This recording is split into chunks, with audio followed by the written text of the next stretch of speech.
नमस्कार दोस्तों, मैं अंकित पांडे इंग्लिश कंप्यूटर इंस्टीट्यूट से आज फिर से आपके सामने आया हूँ। तो दोस्तों प्लीज़ हमारे साथ जुड़े रहने के लिए चैनल को हमारे सब्सक्राइब करें और ज़्यादा से ज़्यादा लोगों के पास शेयर करें, जिससे और भी लोग टैली के बारे में जान सकें। तो टॉपिक हमारी क्या चल रही थी दोस्तों? टैली की टॉपिक हमारी चल रही थी, जिसमें हमने बहुत सारी एंट्रियाँ आपको कंप्लीट करने बता दी, कुछ बहुत सारी थ्योरीज के बारे में बता दे, बेसिक थ्योरी जो है बेसिक हेडिंग के बारे में बता दे, टैली को स्टार्ट करना, टैली में ledger and voucher transactions complete करने, उनमें कंपनी बनाने। तो मान लीजिए सपोज करिए जो पहला चैप्टर टैली के, अब तक आपने पहले चैप्टर में क्या क्या जाना, आज मैं टैली की सेकंड चैप्टर स्टार्ट करने वाला हूँ। आज आपको एकदम स्टार्टिंग बेसिस से फिर से एक बार टैली बताने वाला हूँ, तो प्लीज लगातार चैनल पर बने रहिएगा, जरूर आखिरी तक वीडियो को देखिएगा, लास्ट तक जरूर देखिएगा।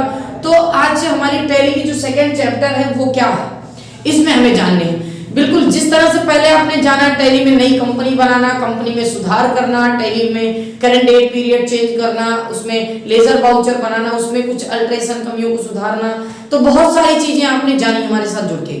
तो जी हाँ, आज या आने वाले समय में हम और बेहतर जानेंगे, बिल्कुल इसलिए हम इंतजार कर रहे हैं कि आप लोग कमेंट देते रहिए, हमें अच्छा लगेगा, क्योंकि कमेंट देखेंगे तो ही हम आगे वीडियोस में आपको और अच्छी अच्छी चीजें बताएंगे कि आप क्या देखना चाहते हो। तो हमारे साथ जुड़े रहने के लिए आपको क्या करना होगा, आप ये वीडियोस को देखते रहिए, जरूर आखिरी तक देखिए। टैली का जो सेकंड चैप्टर है ये क्या है? फर्स्ट चैप्टर जो था आपने जाना उसमें बेस ऑफ अकाउंट से रिलेटेड था वो हमारा, क्योंकि उसमें हमने केवल लेन देन किए थे, उसमें जो हमारा ट्रांजेक्शन चल रहा था वो लेन देन था, मतलब लेन देन से आधारित जो पहला चैप्टर आपने टैली जाना, टैली के कुछ बेसिक चैप्टर मान के चलिए कम से कम 3 है। पहला जो था वो बेस ऑफ अकाउंट था, लेन देन से आधारित था। दूसरा चैप्टर क्या है, आज हम इसको जानने वाले हैं, तो हमारे साथ जरूर जुड़े रहें। हमारा सेकेंड चैप्टर जो है वो बेस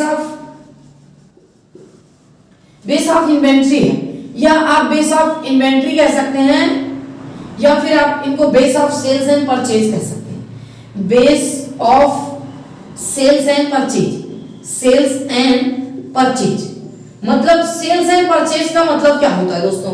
सेल्स मतलब होता है बेचना, परचेज मतलब होता है खरीदना, अर्थात खरीदने और बेचने से आधारित हमारा ये दूसरा चैप्टर है। Base of sales and purchase या बेस ऑफ इन्वेंट्री मतलब क्या होता है? इन्वेंट्री मतलब होती है सूची, किसी सामान की आपको लिस्ट बनानी, सूची बनानी है। सेकंड वैल्यू में आप ये जानोगे, जरूरी नहीं कि अगर आप सेकंड चैप्टर टैली का पढ़ रहे हो तो इसमें आपके कुछ लेन देन नहीं होंगे, हो सकते हैं, मतलब ये इन्वेंट्री एंड अकाउंटिंग दोनों के साथ हो सकता है। क्या सेकंड वैल्यू में दूसरे चैप्टर में आप लेन देन के साथ मतलब वो खरीदने और बेचने के अलावा या किसी लिस्ट सूची इन्वेंट्री को बनाने के अलावा क्या लेन देन नहीं करोगे? करोगे, ऐसा भी हो सकता है। अगर आपके सामने लेन देन से रिलेटिव जो ऐसा नहीं कि सेकंड चैप्टर में आ जाने के बाद आपको जो पिछला नियम बताया गया वो फ्लॉप जाएगा आपका, नहीं, जो पिछला नियम जो फॉर्मूला आपको बताया गया था, पीछे जो मेथड बताया गया था, जो सॉल्यूशन दिया गया था, वही सॉल्यूशन आपको आगे भी मिलेगा। अगर आपके सामने आगे भी मतलब सेकंड चैप्टर, क्योंकि जब हम कोई नई चीज जानते हैं तो जरूरी नहीं पुराना भूल के जानते हैं, पुराने वाले को भी जानेंगे, साथ साथ पुराने वाले को भी लेके कुछ अपडेटेड मतलब उससे अलग भी जानेंगे जी। तो सेल्स एंड परचेज से आधारित ये हमारा सेकंड चैप्टर टैली क्या है, खरीदना और बेचना। अब तक आपने लेन देन किया, जैसे कमरे का किराया दिया, लाइट बिल, बिजली का बिल दिया, इलेक्ट्रिसिटी चार्ज, मोबाइल रिचार्ज दिया, सैलरी दिया, लिबर्टी दिया, है ना, वैसे में आपने कमीशन प्राप्त हुआ, आपको इंटरेस्ट मिला, फीस मिला, तमाम सारी चीजें एलिस के नाम से एंट्री आपने की। कुछ एडजस्टमेंट समझौता भी किया गया, कुछ पेमेंट नकदी भुगतान किए गए, नकदी रिसीव किया गया, मतलब प्राप्ति भी की गई, भुगतान भी किए गए, एडजस्टमेंट समझौते वाली भी एंट्री की, कुछ फंड ट्रांसफर की एंट्री की। मतलब अब तक आपने जो जाने थे मतलब वाउचर के बारे में, जो ट्रांजैक्शंस कंप्लीट करने के लिए आपने जाना था, इन्वेंट्री जो आपके वाउचर्स होते हैं, इन्वेंट्री एंड अकाउंटिंग दो प्रकार के होते हैं, अकाउंटिंग एंड इन्वेंट्री। तो first value base of account था, तो उसमें आपने जाना था लेन देन से आधारित, जिसमें ओनली वन क्या जाना था, ओनली आपने ये जाना था वाउचर जो था वो क्या था, payment voucher and कंट्रा voucher, receipt and journal. तो वाउचर दो प्रकार के होते हैं, accounting voucher and inventory voucher. Accounting voucher जो होता है वो 4 प्रकार के, मतलब लेन देन के आधारित जो प्रपत्र होते हैं, वाउचर्स होते हैं, वो 4 होते हैं। 4 में पेमेंट होता है, कंट्रा होता है, रिसीप्ट होते हैं, जर्नल होते हैं। एंड इन्वेंट्री वाउचर, वाउचर का मतलब क्या होता है, जिसमें आप अपने ट्रांजैक्शन को कंप्लीट करते हो, अपने ट्रांजैक्शन को दर्ज करते हो, वही वाउचर्स होते हैं। तो इन्वेंट्री वाउचर भी दो प्रकार के होते हैं, सेल्स एंड परचेज, जो हमें इसमें जानने सेल्स एंड परचेज वाउचर के बारे में जानने। अब सेल्स वाउचर जो है इसका कमांड आपको F8 दिया गया और इसका कमांड परचेज का F9 दिया गया। मतलब अभी आपके इन्वेंट्री की जो आपके वो होंगे ट्रांजैक्शंस वो सेल्स एंड परचेज में दर्ज होने वाले हैं। जी हाँ, तो सेकंड चैप्टर में हमें जानने क्या है। अब इसमें मान लीजिए सेल्स एंड परचेज का मतलब क्या होता है, मतलब पूरे जो आपकी एंट्री होगी वो पूरा एकदम क्या बनेगा, इन्वेंट्री बनेगी, पूरी सूची बनेगी कि अगर आपने कोई सामान खरीदा तो कितनी मात्रा में खरीदा, अगर कितनी मात्रा में खरीदा तो उसका मेजरमेंट, उसका परिमापन क्या था, उसमें वैट कितने लगाए गए, वैल्यू एडेड टैक्स कितने लगाए गए, उस पे डिस्काउंट कितना दिया गया, उसमें जैसे by one get one free होता है या बाई वन मतलब या आप भी कोई भी सामान आप खरीदते हो उसके साथ अगर आपको फ्री दिया जा रहा है, मतलब सेल एंड परचेज के कंडीशन पे आपको फ्री दिया जा रहा है, अगर आप ज्यादा सामान खरीद रहे हो तो आपको कुछ फ्री भी दिया जा रहा है। ऐसे एंट्री को, ऐसे लिस्ट को आप कैसे दर्ज करोगे टैली में, तो इसमें भी कुछ दोस्तों ज्यादा नहीं है, आपको स्टार्टिंग बेस जो पुराना वाला मेथड था वही करना होगा। आज भी आप टैली को स्टार्ट करोगे नई कंपनी, मतलब ये आपको अब तक हमने आपको एक बिजनेस के ऐसे बिजनेस के बारे में बताया था जहां पे केवल और केवल लेन देन होते, उस बिजनेस से रिलेटिव जानकारी मैंने दिया था जिस बिजनेस में केवल और केवल बेस ऑफ अकाउंट मतलब लेन देन से आधारित ही केवल एंट्री करनी हो। लेकिन आज आपको ये जानना है कि अब जैसे पहला कंपनी आपका क्या हो गया, बेस ऑफ अकाउंट, लेन देन से आधारित कंपनी आपकी थी। दूसरी कंपनी मान लीजिए आपकी सेल एंड परचेज पे हो, आपने कोई शॉप रखा, मेडिकल स्टोर हो गया, किराना स्टोर हो गया, जनरल स्टोर हो गया, ऐसे कोई दुकान आपकी है, कोई शॉप है, कोई फैक्ट्री, कोई कंपनी है, जिस कंपनी या फैक्ट्री में माल बेचे खरीदे जाते हैं। भाई माल बेचेंगे या तो माल मैन्युफैक्चरिंग करके हम तुरंत बेचें या मैन्युफैक्चरिंग कंपनी से खरीद कर फिर माल बेचें। तो माल अगर किसी से खरीद रहे हैं फिर बेच रहे हैं, मतलब खरीदना और बेचना हमारी प्रक्रिया होगी। सेकंड चैप्टर में हम ये जानने वाले हैं कि माल को खरीदा और बेचा कैसे जाएगा। तो यहाँ भी इसमें भी आप एकदम नए सिरे से एक कंपनी बनाओगे, कंपनी में कुछ पूंजी कैपिटल लगाओगे, कंपनी का कोई ओनर होगा, आप कंपनी स्टार्ट करोगे, स्टार्ट करने के बाद उसमें कुछ कैपिटल पूंजी लगाओगे, कुछ अपने मतलब अकाउंट्स वगैरह भी ओपन करने होंगे बैंक में, इसके बाद कुछ अपने फिक्स्ड एसेट, करंट एसेट भी, मतलब बिल्कुल एकदम समझिए आप व्यापार आरंभ करोगे, एकदम व्यापार आरंभ करोगे। व्यापार में फिर अपने इन्वेंट्री से रिलेटेड सेल्स एंड परचेज करना स्टार्ट करोगे। तो हमारे साथ लगातार बने रहे। मैं आज आपको टैली में फिर से एक बार नई कंपनी बनाने वाला हूं और नई कंपनी बनाने के साथ साथ उसमें कुछ एंट्री अभी कंप्लीट करके दिखाऊंगा। जैसे ओनर आएगा तो कुछ कैपिटल एंड पूंजी लगाएगा। जी हाँ, तो सेकेंड चैप्टर में आप क्या करोगे, वही पुराना मेथड आपका काम करेगा। अगर कंपनी क्रिएशन आपको करनी है, टैली में नई कंपनी क्रिएट करने के लिए, कंपनी क्रिएशन के लिए आपको कमांड दबाने होंगे Alt+F1। Alt+F1 बटन दबाओगे तो आपके सामने कंपनी इन्फो जो आएगा उसमें लिखा होगा select company and create company, select company and create company. तो अभी आप क्या करोगे, अगर आपकी कंपनी पहले से बनी होगी तो आप कंपनी सेलेक्ट पे इंटर करोगे, और अगर आपकी कंपनी नहीं बनी होगी तो आप क्रिएट कंपनी पर इंटर करोगे। तो क्रिएट कंपनी से जाके हम एक नई कंपनी बनाएंगे वही पुराने मेथड से। तो दोस्तों क्रिएट कंपनी पे अगर आप सिलेक्शन देते हो, क्रिएट कंपनी पर इंटर करते हो तो आपके सामने कंपनी क्रिएशन विंडो आएगा। कंपनी क्रिएशन विंडो जो आएगा उसमें आपको क्या करने होंगे, आपसे सबसे पहले पूछा जाएगा new company name, company name. अब कंपनी नेम अगर आप डालते हो, यहाँ भी आपको कंपनी किसके नाम से ओपन करनी है, कंपनी किसके नाम से क्रिएट करनी है वही आपने डाल दिया। मान लीजिए आपने कंपनी आलोक के नाम से बना लिया, आलोक के नाम से आपने कंपनी दे दिया। इसके बाद आपको कंपनी मेलिंग नेम पूछेगा, मेलिंग नेम कंपनी का क्या है, अगर मेलिंग नेम भी आपको सही लग रहा है तो वही आलोक आप यहां भी कर दोगे। देन आपको क्या करने होंगे, कंपनी एड्रेस पूछेगा, कंपनी एड्रेस में आपको कंपनी एड्रेस में जैसे आपकी कंपनी चल रही सैदपुर मिजोरम जहां भी चल रही है आप कंपनी का एड्रेस डाल दोगे। इसके बाद देन आपको यहाँ पे क्या कर देने हैं, अंबेडकर नगर, वहां किस डिस्ट्रिक्ट में चल रही डिस्ट्रिक्ट भी आप डाल दीजिए।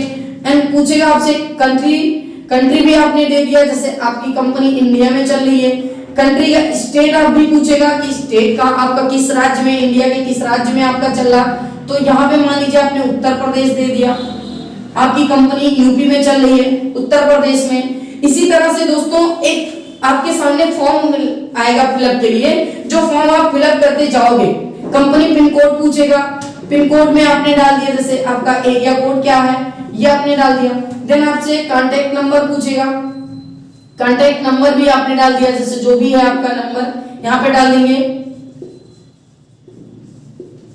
नंबर डालने के बाद एक और भी नंबर आपसे पूछा जा सकता है, वो भी आप मोबाइल नंबर, फोन नंबर भी डाल दोगे।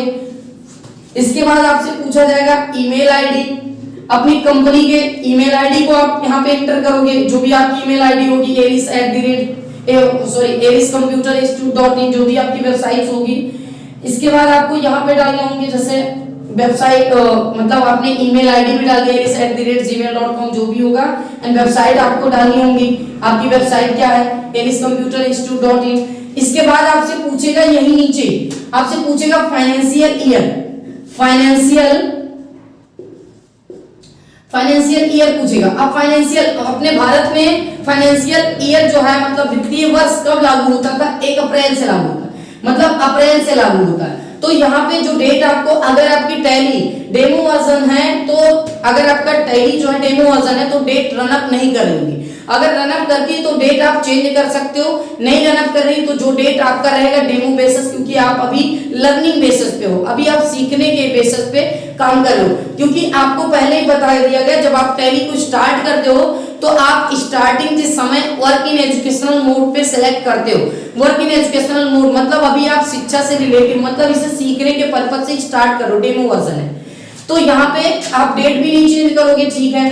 अब आपसे सिक्योरिटी पासवर्ड पूछेगा, अगर आप पासवर्ड लगाना चाहते हो कि टैली को जब स्टार्ट करें, अपनी कंपनी सिलेक्ट करने के लिए आए, तो वहां से कंपनी सिलेक्शन के बाद हमसे पासवर्ड पूछे तो पासवर्ड दें तो ही हम अपनी कंपनी में एंटर हो पाए। आप पासवर्ड सिक्योरिटी लगा सकते हो।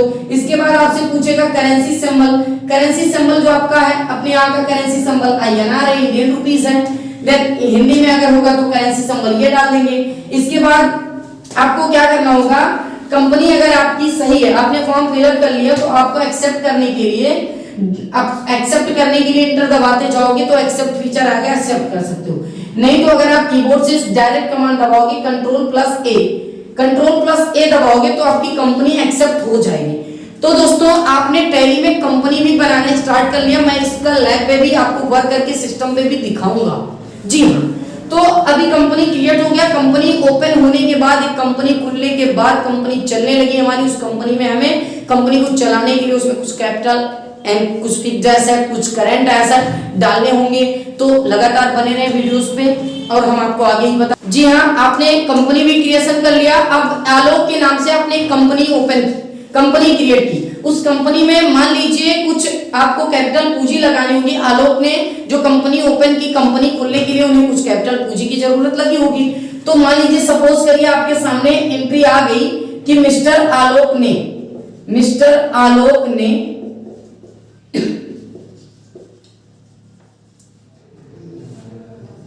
15 लाख रुपए लगाकर एक व्यापार आरंभ किया।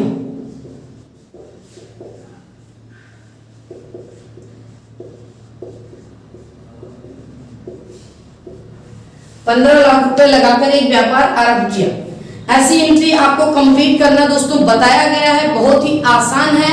हमें पता है, हमें अंदाजा है कि अगर आपने पीछे के वीडियोस देखे होंगे तो जरूर आप ऐसी एंट्री को कंप्लीट कर देंगे। आलोक ने क्या लगाया, कुछ पूंजी लगाई 15 लाख रुपए। तो आपको गेटवे ऑफ टैली से स्टार्टिंग बेसिस, जब आप टैली स्टार्ट करोगे तो सबसे ऊपर लिखा होगा gateway of tally. Gateway of tally मतलब मिलान के रास्ते पर जाने का, आपको टैली करने का रास्ता यहीं से मिलेगा। तो आपको यहाँ मिलेगा अकाउंट इन्फो। अकाउंट इन्फो पे जब आप इंटर करते हो तो इसका साधारण लेजर आपको बनाना होगा। लेजर आप आएंगे, लेजर को सिंगल क्रिएट कर देंगे, इसके बाद नेम ऑफ लेजर आपसे पूछा जाएगा। बिल्कुल समझ में आ रहा होगा क्योंकि आपने पीछे के वीडियोस देखे हैं। आप नेम ऑफ लेजर में डालोगे आलोक, क्योंकि जो यहाँ पैसा लगाया जा रहा है, जिनके द्वारा जो ऑनर है कंपनी के, वो आलोक है। आलोक का नाम आपने दे दिया। इनका अंडर ग्रुप आप क्या चुनेंगे, इनका अंडर ग्रुप क्या होगा।